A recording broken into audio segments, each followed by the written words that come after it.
আজকে আমার recipe follow করে হুবহু হোটেল স্টাইলের কালোজাম মিষ্টি আপনি অনায়াসে বাসায় বানিয়ে নিতে পারবেন, যেটা কিনা দোকানে 600 থেকে 700 টাকায় বিক্রি করা হয়, সেটা মাত্র 15 টাকার ময়দা দিয়ে আপনারা বাসাতেই বানিয়ে নিতে পারবেন।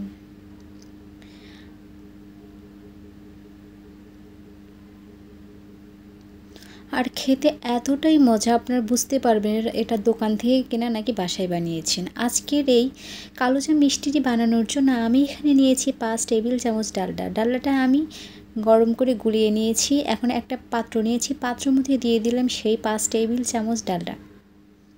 সাথে আরও অ্যাড করে দিয়েছি 5 টেবিল চামচ রান্নার রেগুলার তেল।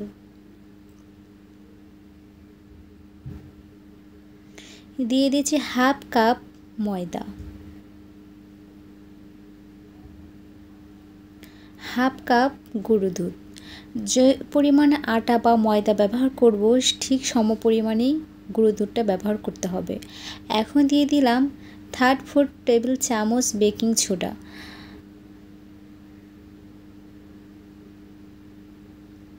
আমি এখানে 1/3 কাপ নর্মাল পানি ব্যবহার করেছি। এখন হাত দিয়ে খুব ভালোভাবে এটা মাখিয়ে নিচ্ছি। আমার ভিডিওগুলো যদি আপনাদের কাছে একটু ভালো লেগে থাকে তাহলে অবশ্যই সাবস্ক্রাইব করবেন আর পাশে থাকা নোটিফিকেশান বেল আইকন অন করে রাখবেন, তাহলে নতুন ভিডিও আপলোড করার সাথে সাথে আপনার কাছে নোটিফিকেশান পৌঁছে যাবে। এখন আমি এই ময়দাটা 1 ঘন্টার জন্য রেস্টে রেখে দিব। 1 ঘন্টা পর আমি নিয়েছি হাফ কাপ ছানা। ছানার মধ্যে দিয়ে দিলাম 2 টেবিল চামচ চিনি। এবার হাত দিয়ে খুব ভালোভাবে এই চিনি আর ছানাটা একটু ময়ান করে নিব, যেন কোনো লাম্পস না থাকে। 2 মিনিটের মতো আমি এটা হাত দিয়ে ভালোভাবে ময়ান করে নিয়েছি। এখন যে ময়দাটা মেখে রেখেছিলাম সেই ময়দার সাথে এই ছানাগুলো খুব ভালোভাবে মেখে নিব। খেয়াল রাখতে হবে কোথাও যেন একটু বেশি বা কম না থাকে, একদম সম পরিমাণের জন্য সব জায়গায় আটা এবং ছানাটা মিশে যায়। হাত দিয়ে খুব ভালোভাবে মেখে নিতে হবে। খেয়াল রাখবেন যেন কোথাও একটু কম বেশি না থাকে। এখন আমি এখানে দিয়ে দিচ্ছি হাফ টেবিল চামচ বা হাফ চা চামচ বলতে পারেন food colour. Red food colour আমি এখানে ব্যবহার করেছি। এটা অপশনাল, আপনারা না চাইলে এটা নাও দিতে পারেন। এখন আমি এখান থেকে অল্প অল্প পরিমাণে আটা নিয়ে প্রথমে গোল, তারপরে একটু লম্বাটে শেপ করে নিব, অর্থাৎ কালোজাম মিষ্টির শেপ যেটা হয় সেটা আমরা করে নিব।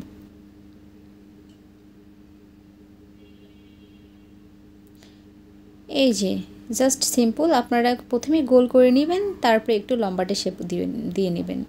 একইভাবে আমি সবগুলো মিষ্টি বানিয়ে নিয়েছি। এখন যে কাজটা করতে হবে সেটা হচ্ছে, আমি এখানে চুলায় তেল গরম দিয়েছি। তেলটা কিন্তু হালকা গরম আছে, আঙুল ডুবিয়েও কিন্তু এটা রাখা যাবে।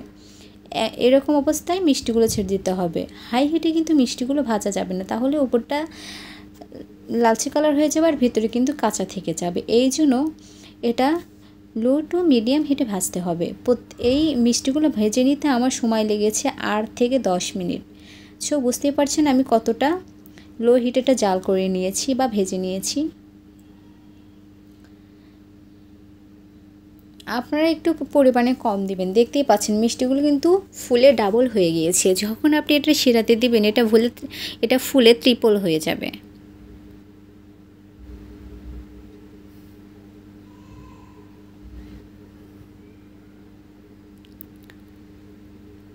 আজকের আমার রেসিপিটা ফলো করে যদি আপনারা হুবহু মিষ্টিটা বানিয়ে নেন, তাহলে 100% নো ফেল কালোজাম মিষ্টিটা আপনারা বাসাতেই বানিয়ে নিতে পারবেন।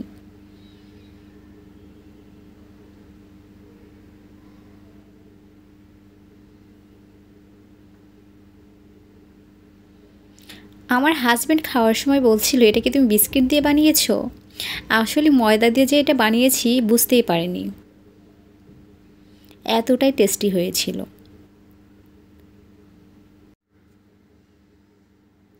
যখন কালো কালার হয়ে আসবে বা অর্থাৎ কালোজাম মিষ্টি যে কালারটা হয় এই রকম কালার হয়ে আসবে, তখন মিষ্টিগুলো উঠিয়ে একটা সাইডে রেখে দিব।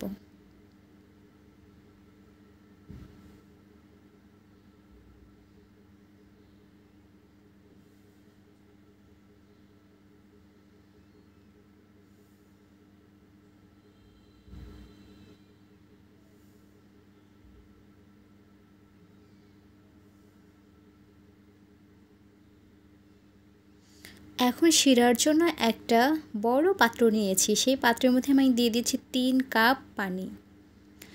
এই মিষ্টি বানানোর জন্য পানির পরিমাণটা একটু বেশি দিতে হবে। তাতে দিয়ে দিচ্ছি 2.5 কাপ চিনি, 2 কাপ যোগ আরও হাফ কাপ চিনি আমি এখানে ব্যবহার করেছি। এখন যে কাজটা করতে হবে, এটা বলক ওঠার পরে আরও 10 মিনিট জাল করে নিব। বেশি ঘন বা খুব বেশি পাতলাও করা যাবে না। আমি এখন এর মধ্যে শাহি ফ্লেভার আনার জন্য দিয়ে দিচ্ছি 1 টেবিল চামচ ঘি। 10 মিনিট হয়ে গেছে। এই পর্যায়ে আমাদের মিষ্টিগুলো কিন্তু হালকা গরম আছে, হাত দিয়ে চাপ দিয়ে ধরলে অনুভূত হচ্ছে এটা হালকা গরম। এখন এর মধ্যে মিষ্টিগুলো একে একে ছেড়ে দিতে হবে।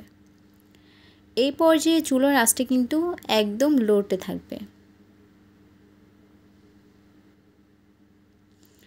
এখন এটা ঢাকনা দিয়ে ঢেকে আমি 5 মিনিট জাল করে তারপরে এটা চুলাটা বন্ধ করে দিব।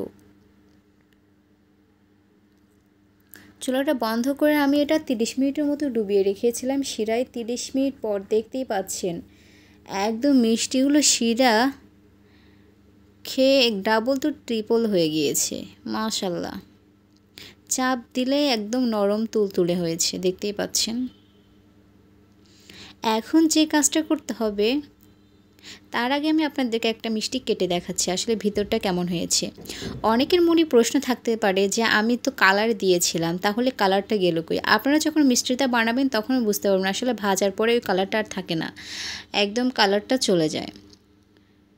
এই যে দেখতে পাচ্ছেন ভিতরটা কিন্তু সেই লালচে কালারটা নেই।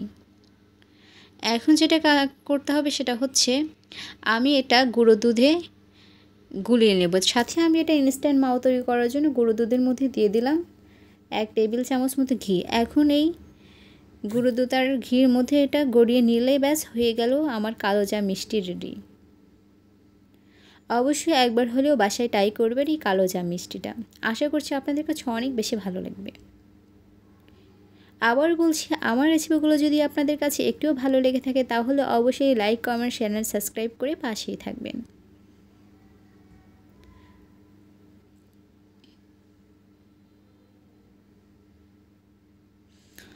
আজকের মতো এ পর্যন্তই। সবাই ভালো থাকবেন, সুস্থ থাকবেন। আল্লাহ হাফেজ।